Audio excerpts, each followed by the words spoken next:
मराठी चित्रपट सृष्टीमध्ये कलाकार मंडळींबद्दल भाष्य करायचं झालं तर अगदी हमखास घेतली जाणारी काही मोजकी नावं आहेत। या नावांपैकीच काही नावं म्हणजे दिवंगत अभिनेते लक्ष्मीकांत बेर्डे, अभिनेते अशोक सराफ, अभिनेत्री निवेदिता सराफ। या कलाकारांनी अनेक चित्रपटांमध्ये एकत्र काम करत विनोदाचं तुफान टायमिंग साधत कलाकारांनी विनोदाचा एक नवीन दर्जा निर्माण केला। निवेदिता व लक्ष्मीकांत यांचं बॉन्डिंगही खूप चांगलं होतं। आज लक्ष्मीकांत आपल्यात नसले तरी त्यांची आठवण आल्या वाचून राहत नाही। लक्ष्मीकांत बेर्डे हे आजही लोकांच्या मनावर राज्य करतात। त्यांनी एकेकाळी फक्त मराठी नाही तर हिंदी सिनेसृष्टीलाही वेड लावले। लक्ष्मीकांत यांनी चंदेरी दुनियेसह रंगभूमीचे मंच देखील गाजवले। त्यांच्याच पावलावर पाऊल ठेवत त्यांचा लेक अभिनय बेर्डे हा देखील मराठी चित्रपट सृष्टीत आपला ठसा उमटवत आहे। अभिनय बेर्डेने काही वर्षांपूर्वीच मनोरंजन क्षेत्रात पाऊल टाकलं। सध्या त्याचं आजीबाई जोरात हे नाटक सुरू आहे। आजीबाई जोरात या नाटकातून अभिनय रंगभूमी गाजवताना पाहायला मिळत आहे। नुकतंच हे नाटक निवेदिता सराफ यांनीही पाहिलं। निवेदिता यांनी नाटक पाहिल्यानंतर एक खास पोस्ट शेअर केली आहे। यावेळी त्यांनी अभिनय बरोबरचा फोटो शेअर केला असून पोस्ट मधून अभिनयाच्या अभिनयाचं कौतुक करत लक्षाची म्हणजेच अभिनेते लक्ष्मीकांत बेर्डे यांची आठवण काढली। त्यांनी शेअर केलेल्या पोस्टने लक्ष वेधलं आहे। निवेदिता यांनी पोस्ट शेअर करत नुकताच आजीबाई जोरात हे नाटक बघायचा योग आला। नाटक खूप छान आहे। निर्मिती सावंत, पुष्कर श्रोत्री, जयवंत वाडकर या सगळ्यांनी खूप उत्तम काम केलं आहे। लेखक दिग्दर्शक क्षितिज पटवर्धनचं खूप कौतुक, पण सगळ्यात सुखद धक्का बसला तो अभिनय बेर्डेचं काम बघून। अभिनयने अप्रतिम काम केलं आहे, त्यामुळे आमच्या बालमित्राची लक्षाची खूप आठवण आली।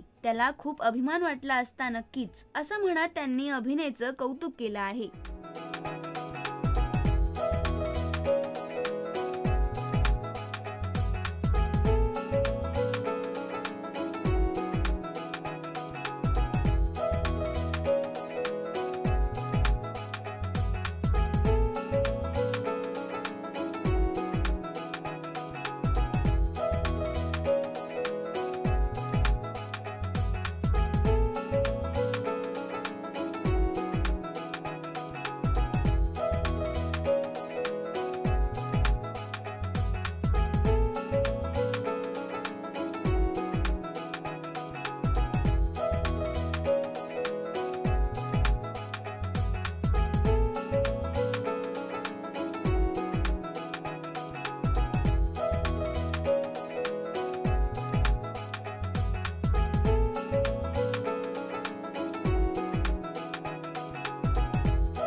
मराठी चित्रपटसृष्टीतील लेटेस्ट अपडेट्स आणि गॉसिपसाठी आमच्या चॅनेलला सबस्क्राईब करा आणि बेल ऐकन दाबायला विसरू नका।